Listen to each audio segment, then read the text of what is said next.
Ladies and gentlemen, welcome back to the Woody Allen Retrospective right here on PlanetTower.com. I am your host, as always, Donald Wonder, and I am back with my lovely assistant, Simon Radcliffe. Boo! You supporting a sex offender. Boo! Pitchforks and torches. Boo! Yep. Boo! Yep, that's what I've been hearing all week, guys. Oh, man. What a depressing week. Guys, we record these recordings in advance, so by the time you're hearing this, you probably already know what's going on with Woody Allen and the Me Too and all this. We've touched on it. We're going to touch on it again, just because I've been getting some very critical feedback, which I want to address, to be honest with you. But before we get into that serious stuff, let's move on with the movie stuff first. Guys, if you were here last time, we spoke about 2012's To Rome With Love, another Woody Allen movie that kind of got middling reviews. It wasn't actually as bad as I remember it being the first time around. So if you want to hear me and Simon talk about it and give a fair review discussion about it, if you're on YouTube, I'll put a link in the top right hand corner. And of course, guys, if you're coming to this discussion for the first time, we want you to welcome you to the Woody Allen Retrospective. We've been reviewing every single Woody Allen movie since we're in 2012, 2013. It's obvious we're coming to the end of our run, but we've recorded over 50 videos on Woody Allen and all his previous movies. Some people would call us fanboys. Some people would call us casuals. Whatever you want to call us. Thanks for sticking around, guys. These reviews we do are spoiler discussions. You know that we don't work for any of these fucking review sites or Rotten Tomatoes. That's why you love us and you hate us. And hey, you can always just get yourself a girlfriend and call her, and then you don't have to call us at all. Well, you know, there's a lot of things going on that we're going to get to at the end. I don't want to ignore the movement that's going on. And Woody Allen is not in the center of it. But right now, even though all these other accusations are coming up, people are acting like Woody Allen is the one that got away. Now, I don't think that's the case. Dylan Farrow has come out for the first time through this whole controversy with an interview, front and center, and we're going to discuss that at the end. But before we do that, Simon, let's actually move on to the next movie. And why don't you tell us what we're speaking about, which we know is one that people have been waiting for us to get to for the longest time. Actually, the timing is ironically perfect, because this is the movie that really started the whole escalation of the situation to the point where we are now. And even down to the point where some of the actors in the movie are becoming relevant to the conversation that's going on at this point in time. Yeah. So it's obviously Blue Jasmine from 2013, the follow-up movie after To Rome With Love, that was 2012. And this movie shook things up a bit. And I haven't really thought about this up until really most recently. But when Midnight in Paris was such a runaway success, we talked about this in the previous episode, that a lot of people were caught off guard by To Rome With Love because they don't know Woody Allen's filmography. They know the classics, so they don't know how, after a big successful movie that was really inspired, he tends to go back to kind of a safe space and do a fillerish type of movie.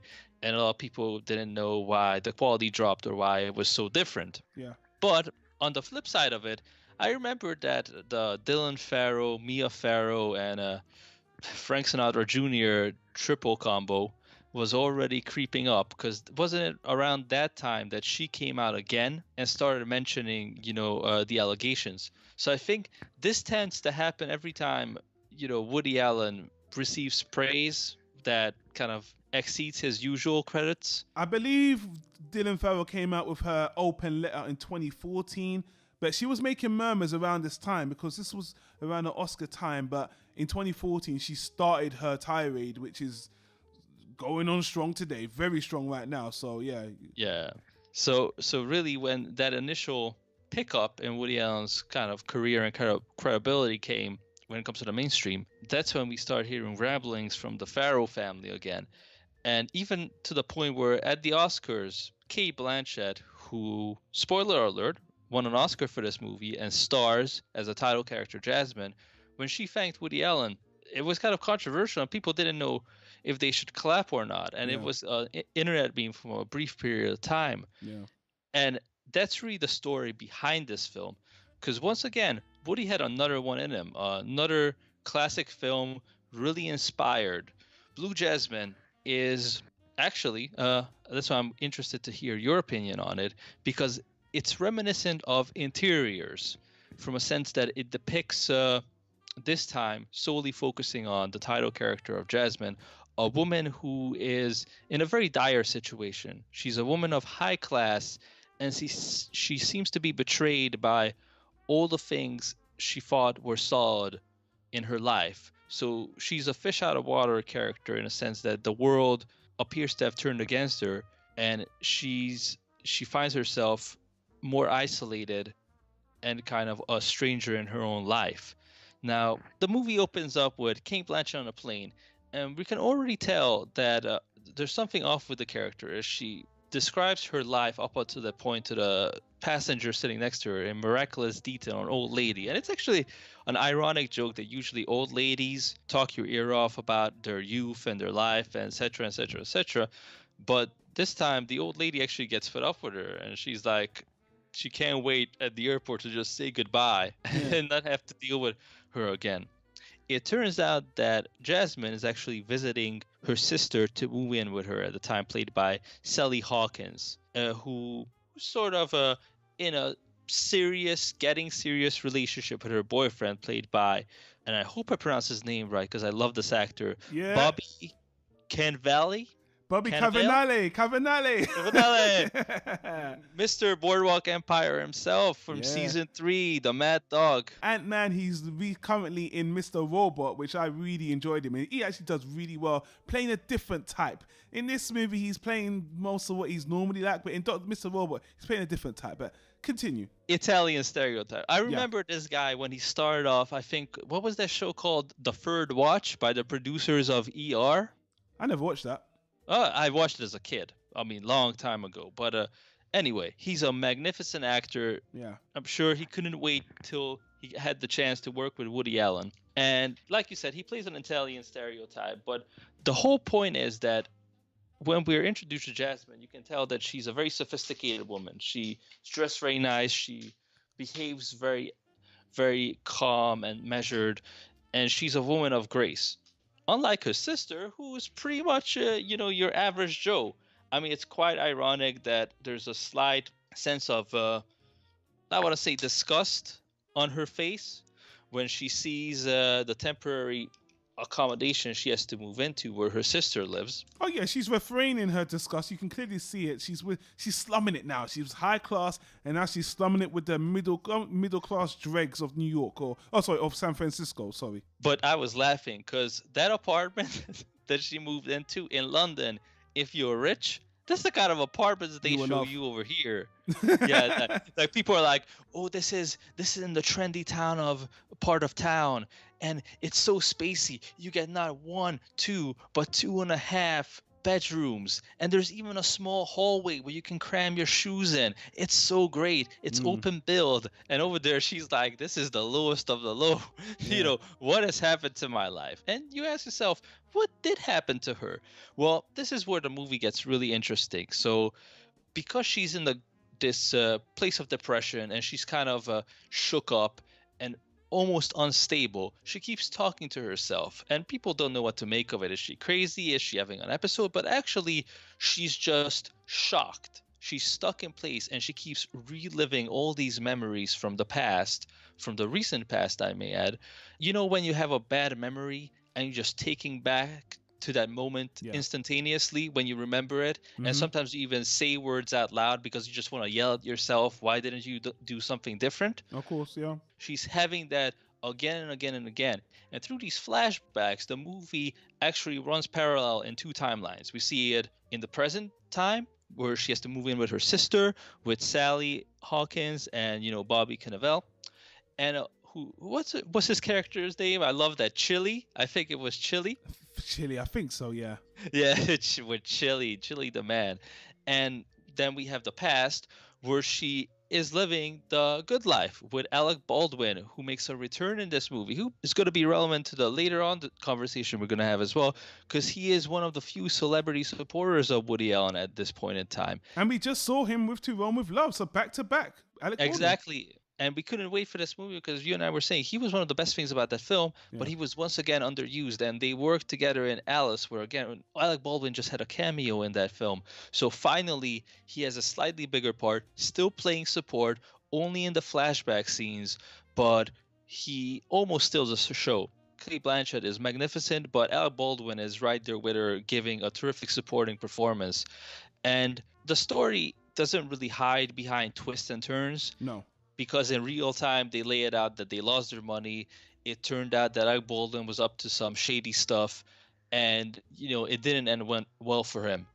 But what's great about it, and I think the reason I like this film, that it highlights the unique qualities of Woody Allen as a filmmaker, because these characters, no one else could have made this movie this way and depicted these characters in this realistic fashion. Because Cate Blanchett, just from our description, this chick should be thankful that her sister takes her in. Now, we got a backstory how both of them were adopted, and the sister was always kind of the black sheep because the adopted parents preferred Cate Blanchett because she's just naturally smart and graceful.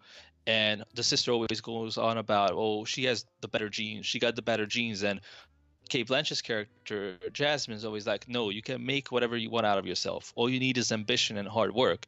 Don't blame the genes. You can't blame genes for everything. So they have this conflict going on dating back to their childhood. But at the end of the day, Jasmine really is in no position to be picky, and her attitude can be considered very offensive. You know what? One thing I will say is I'm listening to you describe the movie, and you've given a more or less perfect description of the movie, but the only thing you're not getting is the last thing you just said. The last thing you just said there is, Cate Blanchett could be considered.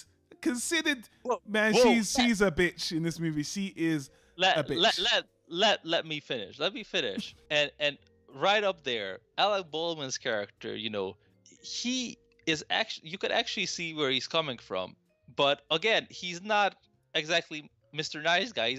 You're an asshole, Simon. You can see where it's coming from.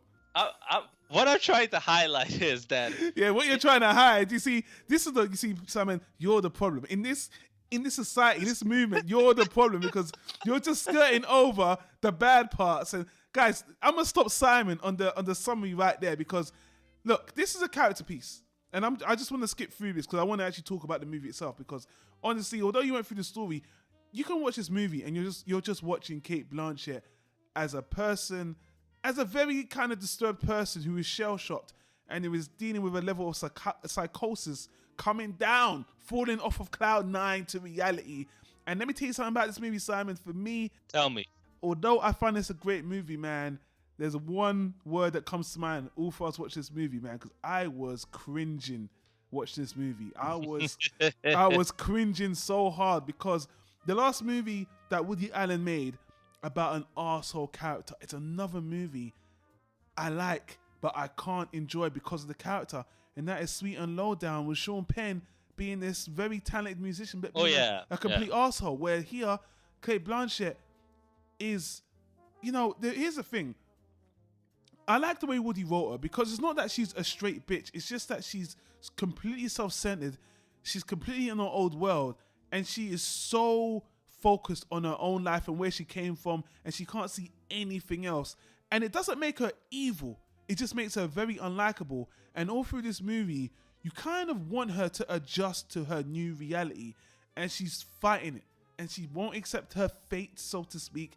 And to be honest with you, she's done wrong by people. She's done wrong by her sister. She's done wrong by people she meets. She can't get out of this world, and she thinks she's above everything else. So a lot of people watch this movie and think it's a comedy. It's a comedy about a woman coming down to reality and just getting what she deserves. But to be honest with you, that's why the movie's cringy to me, because I actually don't enjoy her suffering. I feel like she is a bitch, but she's kind of... I feel sympathy towards her, but she's a bitch.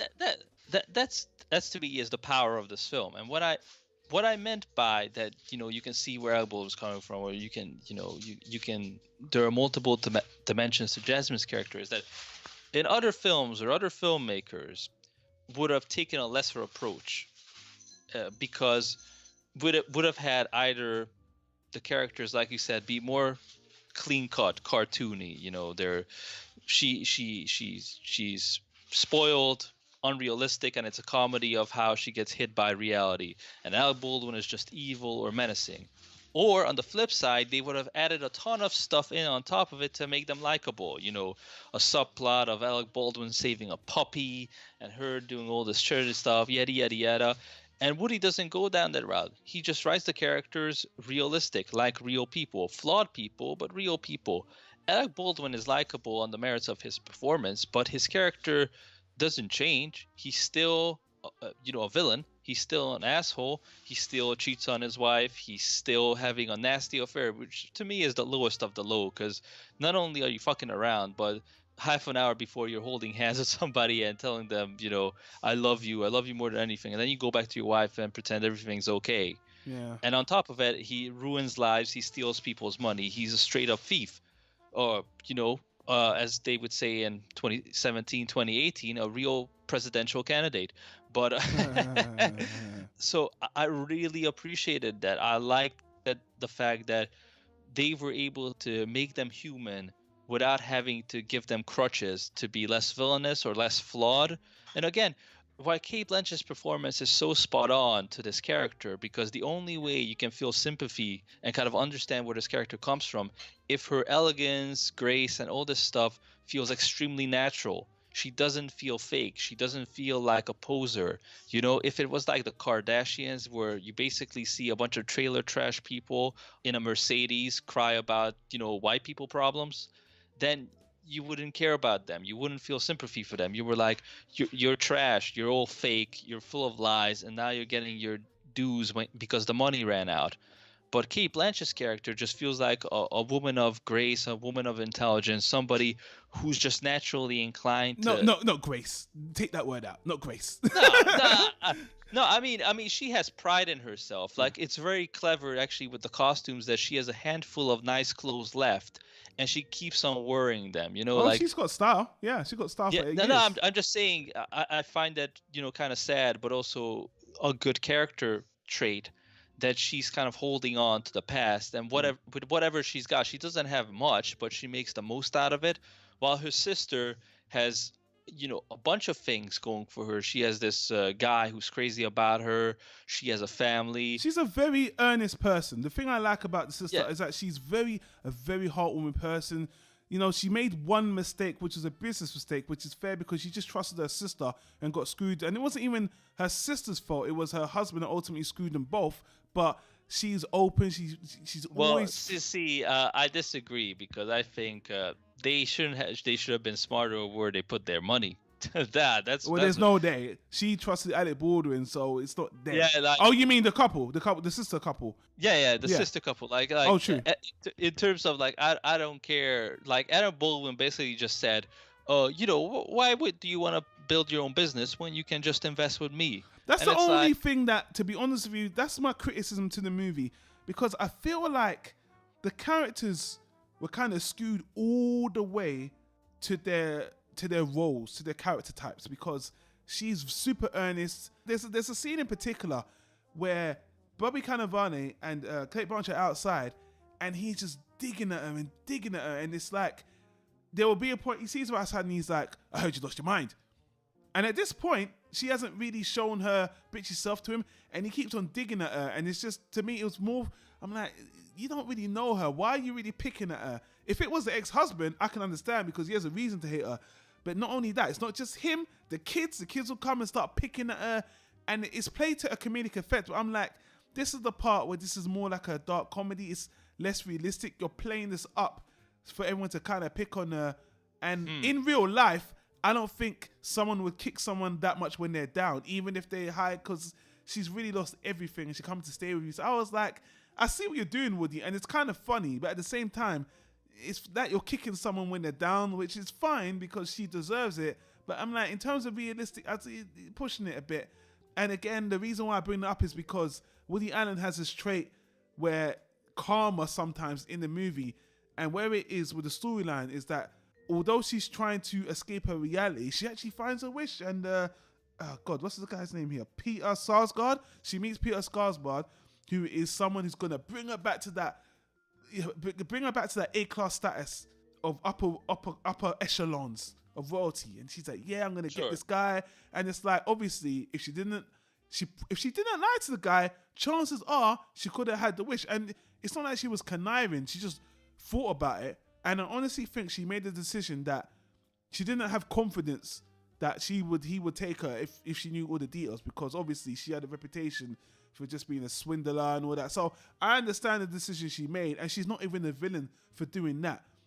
And the thing that makes me like it even more is that if she was just a straight stuck-up bitch, upper-class bitch, who doesn't show emotion, the way Woody Allen creates the movie is that you see her breaking down. When she's at work, you see people are stressing her out at a dentist appointment. When this guy's trying to hit on her at work, she's just losing her mind. There's a scene where she even goes to lunch with the boyfriend, and again, they're picking on her. They keep asking her, what are you going to do with your life? What's that? Why are you going back? And it's just like, it's funny, but it's kind of like you're scabbing, you're picking at a scab, and it's cringy. It's like, ugh, this is so uncomfortable to watch. It's tension building up. It actually reminded me of one of my favorite films, which is Cat on Hot Tin Roof, especially with the kids running around. And that's kind of another character piece about, a woman in a very stressful situation, kind of a family situation, and with a husband who has fallen down a notch, obviously, with Paul Newman in that film. Right. And I mean, I see what you're saying. To me, in terms of the characters being realistic, I think, again, I like the fact that, Chili is what you would expect. Like, he's a slob. He's just a chump who drinks a lot, watches sports, hangs out with the boys. But at the same time, he's likable because he really loves, the sister. And even when he gets aggressive, he doesn't lay a finger on them. He just keeps messing up the furniture. I like that. I like that because if Bobby Cannavale, he always plays always insanely violent characters, and I'm glad that Woody reined it in, so he was more of a softie. The scene with him at the supermarket, a job crying like a baby, and even at the end where there's that the second to last scene where he comes and has that altercation with her, when someone forgot to mention, when she's having the film with Louis C.K. and he finds out about it. So let's jump to Louis C.K. for a minute, because and that's another thing why this movie is kind of relevant, because see, in this movie, Louis C.K. is acting. I don't know if you can tell by my voice, but now I'm an artist. I'm not just an artist. I'm working with Mr. Allen, who I dearly look up to. I transcended my comedy, and I'm a serious actor now. You know what? Hold on. And the only thing I would like to ask you is, would you like to watch me masturbate? Louis that C.K. motherfucker. Louis C.K. He's a straight up rapist. Okay, let's put it down to the table. Since we're talking about sex offenders, that guy, okay, Mr. Sexual Assault stuff. See, this is why Woody can't catch a break, because everybody around them seems to be just messing up left, right, and center. I am not going to defend him at all. He's definitely a sexual deviant. He's not a rapist. He ain't rape anybody, but he's a sexual deviant. Well, he raped the eyes of people that had to watch that bald, fat, ginger guy with his pants down jerk off in front of him. I would consider that pretty rapey. I mean, rape. That guy is deviant. I would go beyond. Like, that's sexual assault. Well, to add, what, Louis, let's talk about his role in the movie. He has a small part in the movie. Woody actually cast him to play another role, which he kind of failed. He changed his voice by, lowering it down a little bit, and basically played somebody who cheats on his wife. Clap, great job. Louis C.K., Woody and team sought him out. He doesn't strike me as someone Woody would normally go out for. So that's the kind of casting I feel like is just more relevant. He was an up-and-coming comedian. He started his show. He was relevant. It was cool. When I saw this movie the first time, I didn't even know of him that well because I avoided him. But since then, I've become a fan of his show. Even with his controversy, again, I'm a fan of someone else who's fucked up, apparently, and who's whatever. But in the movie, he's not really much to talk about. He's only in the movie for like 10 minutes and he's out. So he's whatever. The rest of the cast is good. Let's focus on some of the other things. Cinematography. This is shot in San Francisco. There's one scene in particular which I think is beautiful. Other than that, I just think it's pretty average, and that's the scene where Kate Blanchett is meeting Peter Skarsgård. She met him the first time at the party. They go out to a balcony, and you can see a shot of the bay. I'm not sure which bay it is at San Francisco, but it's a really nice wide shot, and I'm like, wow, that's beautiful. Other than that, you do see them going, Kate Blanchett running to a job and running. You don't really see much of outside, actually, surprisingly. You see a lot of inside, so... On the same note, it's kind of funny that, people are talking up sexual assault and all this stuff, because Woody actually made this movie part about sexual assault. One of the challenges that Kate Blanchett goes through, that all these guys are, because they sense how fine she is in terms of class, they just are drawn to her. And again, from Boardwalk Empire, a great actor who was also in Men in Black 3, I think, and a number of other movies most recently. He plays this dentist. Oh, yeah, that was a gangster in Boardwalk Empire as well, wasn't it? Yep.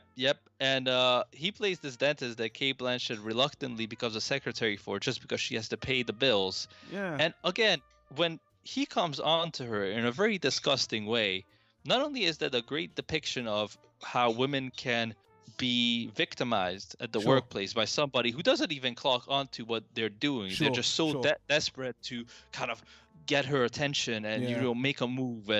Again, very well done, very realistic, and also it reconfirms what I always thought, that dentists are fucking weirdos, man. Like, between all the dentists in real life that come out as rapists or exposed as rapists, like they put people to sleep and do all sorts of crazy stuff in their mouth, and these guys that go on, like the guy who shot the lion on a safari, because dentists are that guy. Yeah. Dentists are basically like the water boys of the medical scene. Of the medical scene. They're like the losers who couldn't quite make it to the surgeon level and the big shots. Are veterinarians above them then? I assume so. I'm not an expert, but basically they all seem like desperate weirdos who save up and either do some crazy stuff like kill endangered species for no reason, or just graduate to the Trump level of being a straight up rapist. And if you think about the MO of the Trump family, when you Google pictures of them, they're either in some situation where they're being accused of sexual assault because of some dumb shit they said on tape, or it's one of his, psychopath looking sons on some safari, butchering animals, corpses, cutting up elephants and all sorts of stuff. I'm like, I can see the parallels now about, a certain minority complex in underachievers. Well, speaking of parallels, Woody Allen, he never equates any of this stuff to his real life. Of course not. Remember when Alec Baldwin was going through his trysts in the past of all the women that he cheated on? Well, ironically, I don't even remember this, Simon. You just saw the movie. Well, I don't want to say it was a show that brother comes back, but their last confrontation, when she really addresses Alec Baldwin about cheating, she's like, and you're sleeping with a girl that's, how old? She's like a teenager, but we're in love. And I was like, you're leaving your wife for a girl that's a teenager. That's not familiar to anything. Well, I don't know. I think it was just playing into the fact that Kate Blanchett's character is so classy, yet she's trapped in this awful cliche, that of being left for a younger woman, and that's what really pushes her over the edge. And obviously, the big reveal is that she was the one who turned him in, and that's what escalated this whole problem. Even her adopted son, who's I think Han Solo now, which. Watching this movie, I still don't understand why they would cast him out of all people to play Han Solo, or Han Solo, sorry. Drinking halfway through before the Star Wars fan base flips out as well. But basically, he's young Han Solo now. He's in this movie. Not much to say. He's a brat who complains a lot, whatever. But, the focus is on Kate Blanchett's character. And honestly, I like this movie similar to Interiors. I like Interiors better, but I like the depiction of a woman who had so much grace and class and so much to give, even towards her sister, who was really a pain in her ass, but she always tried to be kind to her and always felt guilt. Really? Yeah. She always felt guilty about being embarrassed about her and her life. I feel guilty for feeling ashamed of my sister. Yeah, I mean, I Is just that a think redeeming quality? That's kind of like not saying it's redeeming. It's not supposed to be redeeming. I mean, she's obviously not a redeeming character. I just think Kate Blanchett uh, nailed the human oh side of sure, it. Where, sure, sure. where it's not like evil. She's not like No, no, no, I, no. I don't know, I don't know, the chick from Fatal Attraction, where you're like, okay, she's just crazy, or she's just mean, she's just evil, she just does things because she thinks she's not Theresa May. Okay, I see. That's what I'm trying to say. She is somebody who is genuinely better than her environment. And that's kind of like her tragedy. She is not pretending to be so fine or smart or great or elegant. She just is. And Uh, that always makes her clash with the reality around her. She's literally somebody who's too good for her environment. And nothing can live up to that. And she made the mistake all her life that when things didn't live up to it, instead of confronting it, she looked the other way. She looked the other way with her marriage, with the affairs, with the financial, trickery and the illegal business conduct. And then when it all caught up to her, she still can't confront reality. She keeps reliving the past and having these episodes of being stuck in memories. And ultimately, that's her downfall. That leads to the character's total breakdown at the final scene, which is really tragic. sure. So I think that's the biggest achievement from both the writer-director's perspective and the actress's perspective of really nailing somebody who's the hero, the villain, and the victim of the story all in one. Because after all, she caused all this trouble for everybody in a certain sense. Sure. Well, she brought on herself. So again, I know I kind of criticized the movie for having these unrealistic characters, but this is a story where you don't get a lot of stories where you're meant to kind of not root for the character, but you're seeing an unlikable person. Unlike Sweet and Lowdown, that guy had a talent and he was just self-defeating on purpose. She was ignorant to her own life, and she pulled the trigger on her own destruction in a fit of rage, which is not it's not even a big plot twist. It's like, that makes sense. It's a stupid move, which she even regrets. That scene when she even admits it, a tear come down her eye. I'm like, fantastic acting. She does fantastic as an actress. The movie is hard to watch. Just watching her in uncomfortable situations. There's a series that I can't remember. It's just like it's watching someone keep doing silly things in uncomfortable situations you just don't understand. It's like Curb Your Enthusiasm turns this kind of thing into a comedy, but Larry David is a likable arsehole. She's unlikable. She doesn't even have the means to be that way anymore, and she can't fight on reality. It's a fascinating movie. Woody Allen did a really good job. He took it to the direction which made the movie very unique. Great actors, great characters. It's a movie I would not watch again. I can tell you that much, just because For a while. it's just too uncomfortable for me. It's like, it's a good movie, I won't deny it. It's just a very uncomfortable watch on purpose. And let's just wrap it up there. Good movie. I know it's a favorite for a lot of people. Obviously, the scores are very high. She won an Oscar for the movie. Very well deserved. I can't deny that. So definitely one of the best in this decade for Woody Allen. And moving forward, I will say this, and I don't know if you know, Simon, moving forward, this is where I stopped watching Woody Allen movies, because I knew I was going to do a retrospective and I wanted to continue the rest of them at a point. So now every single movie we talk about up to this point, we're going to be both watching it for the first time. So I'm excited about that. But now that we've wrapped up the movie, guys, You know who's not excited? he's not excited. Dylan Farrow. I feel a segue. I feel the segue coming along. This kind of depresses me because, and this could be its own podcast, and I just don't want it to be, because I feel like shit. I really do.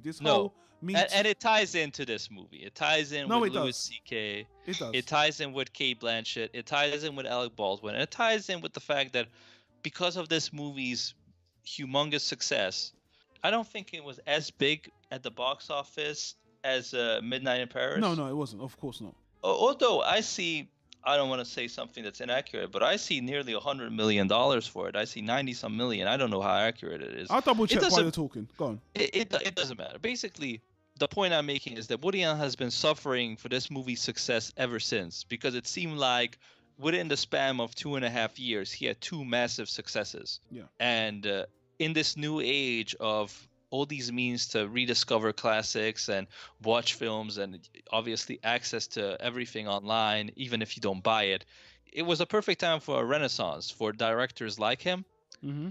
And I don't think his haters could really live with that. So they came out of the woodwork, and this is where this whole conversation becomes very uncomfortable, because they're hiding behind a movement that is really respectable and necessary. Well, hold on. Let's clarify this just a little bit, because when you say Okay. they're hiding behind, right now, all these actors that I worked with Woody Allen in the past are coming out and distancing themselves, saying that they're either disappointed or they want to discredit Woody Allen now, say they regret. Obviously, on the last movie we spoke about it with Ellen Page and the other lady, and now Mia Sarario from Mighty Aphrodite's come out. In Woody Allen's most recent movie, we've got one of the main male actors donating all his money from this Woody Allen movie to the Me Too movement, which to me sends a message that he feels he needs to, because he works with Woody Allen. And it just, the convenience, you could just say that he's doing it, but it just seems too convenient. It just seems like he feels guilty. There's a lot of people backpedaling like, hey. And he could have wrote a check. Like, he's still rich, he didn't need to to specify that I'm donating my salary from my Woody Allen movie. I'm taking my Woody Allen money and giving it to the Me Too movement. He could have just made the donation. Well, I guess another reason why I guess he's doing that is because he's also trying to say, hey, not everybody who works with Woody Allen is a sex offender. Huh? We can be good guys too. And I'm like, you know what? Say what you want. If that's what you want to do, fine.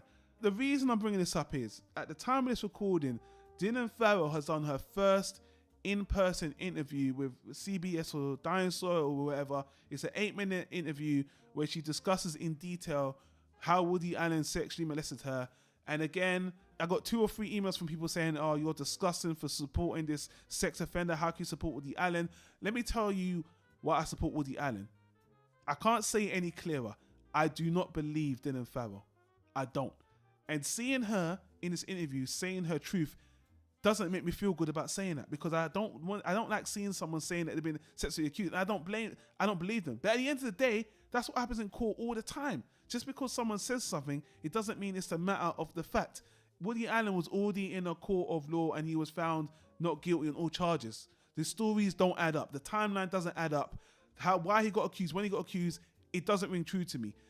Now, Dylan Farrow is striking while the iron is hot. This is a perfect time to attack him. It's the perfect time for her to come out for the first time, because this movement is strong. Everyone's been taken down. And looking at it from and I don't want to say this in a strategic way, because I don't want to make it sound like, I think she was brainwashed. Let me just say that first. I think she was brainwashed. I think she believes Woody Allen did this to her. That's why I can't hate on her, but I just don't think the situation happened. That's my opinion, love it or hate it. And she sees this as an opportunity to strike him down. That's her vengeance. Fine. Her brother kind of started this thing as well. I watched his interview as well. Ronan Farrow, he was like, he told her to keep quiet. He didn't even want her to come public with this for all these years. Oh my God, did he say that? I mean, Yeah. That's such bullshit. Yeah. You know that. See this. I'm sorry to jump in. It's okay. But this is what I hate. This is nothing but a shameless media hack who's promoting his own career, abusing his own sister to do it. Because whether she's in the right or wrong, whether she was really assaulted or she's making it up, is disgusting either way. Because you're exploiting your sister's trauma to increase your own support. You can't say that. You can't say it, because he said he didn't want her to come forward. This is why you And got to think that- of it strategically, because he said he didn't want her to come forward. Exactly. He's positioning himself as like, no, I didn't coach her to say what she said. And she wants to say her truth. And I have to let her. She wanted to do it. Yeah, of course. I told her to keep quiet. I just bring it up every weekend on Twitter and add Mia Farrow in there. And every time anybody gives Woody Allen an award, I'm just the first person retweeting it in disgust. But I didn't want her to relive this pain. I don't encourage this. All I did was make the phone call, book the interview, prep her, give her a script. But outside of that, I was against the whole thing. Now, let me tell you. Let me come in. Let me come in and say this. Let me come in and say this, because I want your opinion on this. Because the Woody Allen and her thing, I understand that. I really do. If she feels Woody Allen did it wrong, that's fine. It's even her prerogative to go out public and denounce him. My problem is with everyone else that already knew Woody Allen was accused, that are now turning coat on the heels of this movement and now saying, yeah, you're right. I'm like, this is bullshit. It's not consistent. It's not right. And it just seems very opportunistic. After you've done the movie, you criticize him. What is that? That is really hypocritical, and it's just very disappointing to me. And now, obviously, there's a whole new wave of this happening because apparently they want to boycott his new movie. Even the actor's already giving his money away. And Woody Allen, I had another conversation with someone, and I'll let you speak after this, that the way things are going, and I thought Woody Allen's the kind of person, and he's old now, I would not be surprised if Woody Allen gets to his 50th movie, which is like 2 movies, and he's like, you know what, I'm retiring. Because Woody Allen, looking at him now, he seems really tired. And if he's going to be the spearhead of this whole thing, I wouldn't be surprised if he stepped away. And I wouldn't have a problem with it. And I might even encourage it that, you've done 50 movies. You don't really need this heat because they're just looking for the next Harvey Weinstein. I don't think you're it, but shit, man. The movement always needs a villain. And Woody Allen right now, he's being positioned as that villain. And the way things are going, this year's going to really tell, especially with Dylan Farrow coming out and her gaining supporters. This year's really going to tell how Woody Allen's going to weather the storm. Because I know he says, I don't care. But this time, I don't know. Because this movement is strong, is heavy, and is hot. And if people all start saying, I want to work with Woody Allen, fuck it. And then I honestly wouldn't be surprised that, you know what, fuck this then. I'm going to lean back and let you guys do what you do. And I'm just write books or write movies, whatever. I would not be surprised. For the past, 50 years, he couldn't go a single year without at least writing a movie. And for the majority of it, he always directed one. I don't think this should stop him or anything should stop him. I mean, that's what pisses these guys off the most. No matter what they did, no matter what Mia Farrow accused him of in the 90s, he just kept on being successful and kept on doing his thing and couldn't care less. Yeah. That's what they hate. That's the whole ex-wife complex that we see unfold in this whole story of pay attention to me, pay attention to me, pay attention to me. Why would you pay attention to me? That's the whole thing. And it's absolutely disgusting. To me, Roland Farrow is disgusting as well, who's just promoting his own career because this is what they're doing. Last year, actually, it's 2018, so it's been 2 years now, sort of. In 2016, all these barriers were broken down. People realized that there's no such thing as truth. It's just what morons online believe because nobody researches stuff. I mean, we weren't experts on the subject matter. We just took out half an hour to an hour out of our day to read up on facts. Like the fact that Mia Farrow wrote a recommendation letter about Woody Allen being the best husband and father she has ever met. Yeah. But was it 2 weeks, a month before the allegations? The same year basically. Or the fact that Mia Farrow's own adopted son, who's now a graduate doctor, he's not a child, he's a family psychologist, came out and wrote this essay of why he's certain that they as kids have been brainwashed and false memories have been planted into their heads by Mia Farrow as a form of revenge against Woody Allen, and he thinks Woody Allen is innocent and that Dylan Farrow is living a lie. And that's her own brother saying that. Also, one other thing I don't think we brought up before, she did ask, I think she offered a plea deal for Woody Allen, $7 million to drop the whole case. $7 million to drop the whole sexual case against him. That's what she asked him. He refused. Yeah, and that seems, the exact opposite of everything else is going on. And this is, I agree with you. I don't think actors are making the right call of backing out. Not because they should come out in flaming support of, Woody Allen and start a fight and all that and jeopardize their own career. I think it's very, amicable. I feel like they're being manipulated. Yeah. It's this movement of no truth, everybody promoting themselves. And again, Roland Farrow knows that this is a brilliant platform for him to build up himself to be a bigger media personality. I said this before, and I say it again, if he would lose this position and he would end up on Fox, he would flip the script like it's nobody's business. That guy has no integrity.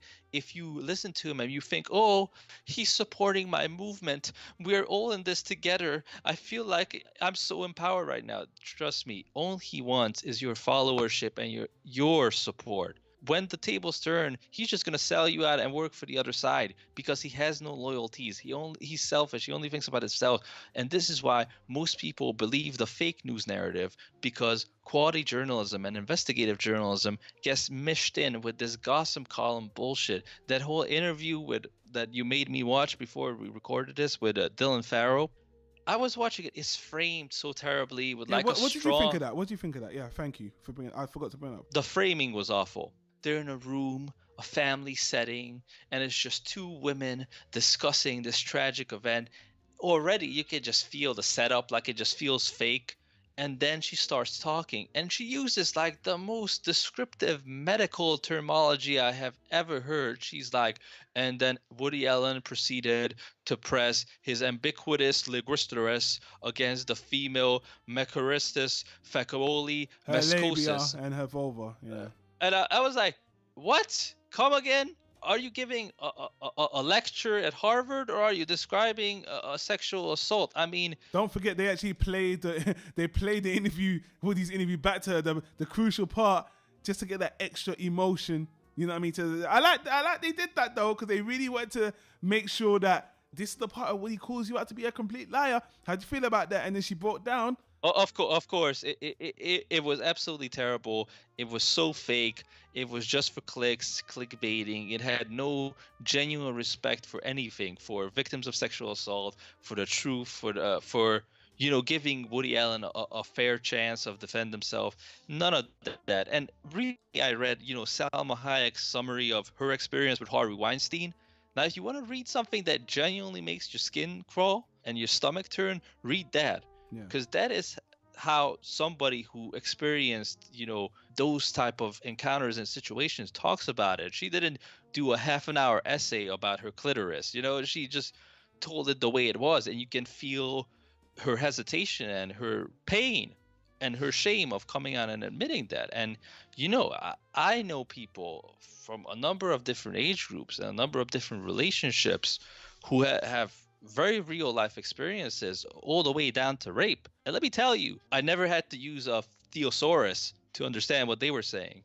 So this whole thing, and this is always my point, the Me Too movement is very important and very justified because as Louis C.K. taught us, we have a lot of fucked up, enraging douchebags out there. And this whole constant confusion, I don't even get that. I understand that people tend to extremify things and go into this witch hunt scenario. But when guys say, I didn't know that was offensive, I'm like, if you don't know, just wait for the woman to make the first move. You don't have to jump down somebody's throat. I'm sure you can just ask her or wait for her to actually make a move. I don't understand how people have such poor social skills. That's a whole different thing, because Aziz Ansari, I don't want to derail the conversation. Aziz Ansari was outed for this. Yeah. This is where the conversation gets watered down and the narrative gets muddy. I mean, if Roland Farrow wants to take down somebody, I recommend the goddamn president who's on tape admitting sexual assault. Like, why do we get sidetracked? He's obviously untouchable. He does everything without even... You ask for evidence, he gives you evidence on Twitter every day, and he's not taken down. So it's a waste of time. Don't talk about your President Trump. That's a waste of time. That's what infuriates me. I'm like, the ending is going to be that you get sidetracked with these witch hunts, and the real perpetrators who know that they're guilty, so they're prepared with supporters, finances, lawyers, funding, connections, who are ready to fight this case. The Harvey Weinsteins, the Bill Cosbys, they're going to get away with it. And you're just going to end up fucking up careers for people and ruining people's lives who really could have just had a conversation with. Or in Woody Allen's case, I never met the man. I can't speak with 100% accuracy.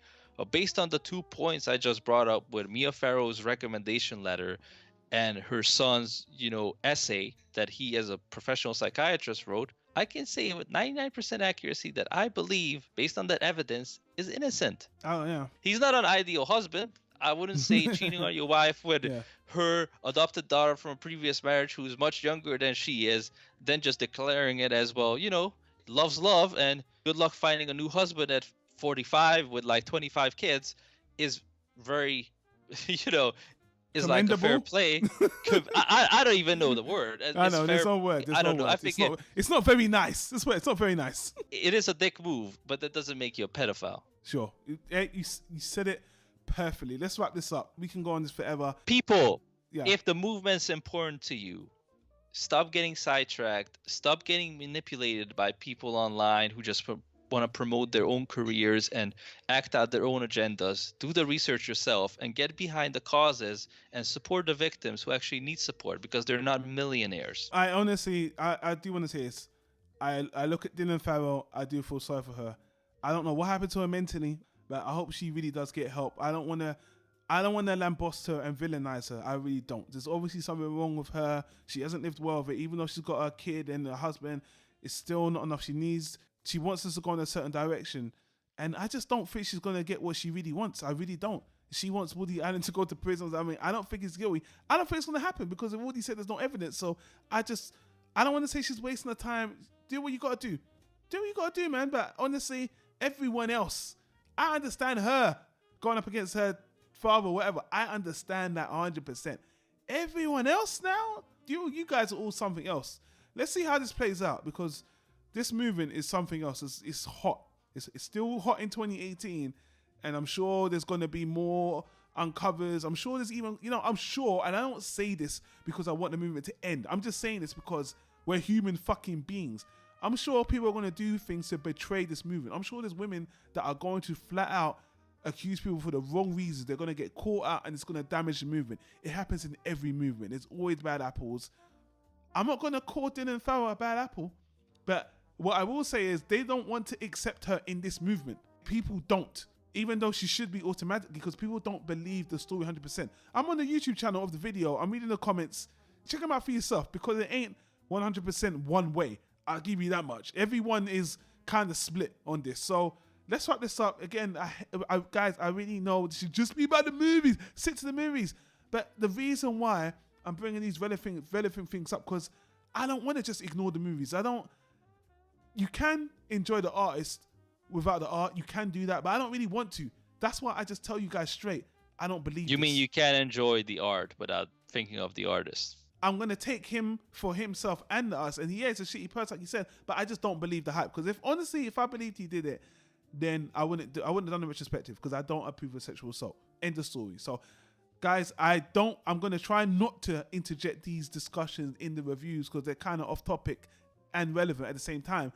But I think we're losing focus. So, guys, again, if you want to discuss this with me, fine. Tweet me at Don Tyro. Simon don't want you to tweet him, but I'll tell you to tweet him anyway at Simeon_Rad. And Simon, again, I appreciate you coming on and just sharing your opinion. Again, I just like to be open and honest about these things, especially in this very hot climate. Well, and if you still can deal with it, just, I forgot his name, so I'm just going to call him Dave. Be like Dave, the guy who didn't like the fact that John Boyega was in Star Wars because it's too diverse and killed himself. Be like him. Dave's Jesus now, and you can be too. For some reason, Simon's voice just turned into a robot, which means he's running out of time. So let's wrap this one up, guys. Thanks for watching. Subscribe to the channel. Let us know what you think of the movie. If you want to, again, go back and forth with us on this discussion, just leave a comment in the comment section down below, and let's be civil about it. But again, guys, I want to thank the Woody Allen subreddit, because they've had really good discussions about this. So if you're interested in having this discussion in particular further, go to the Woody Allen subreddit, links in the description. And guys, I'll leave it at that. We'll see you on the next recording.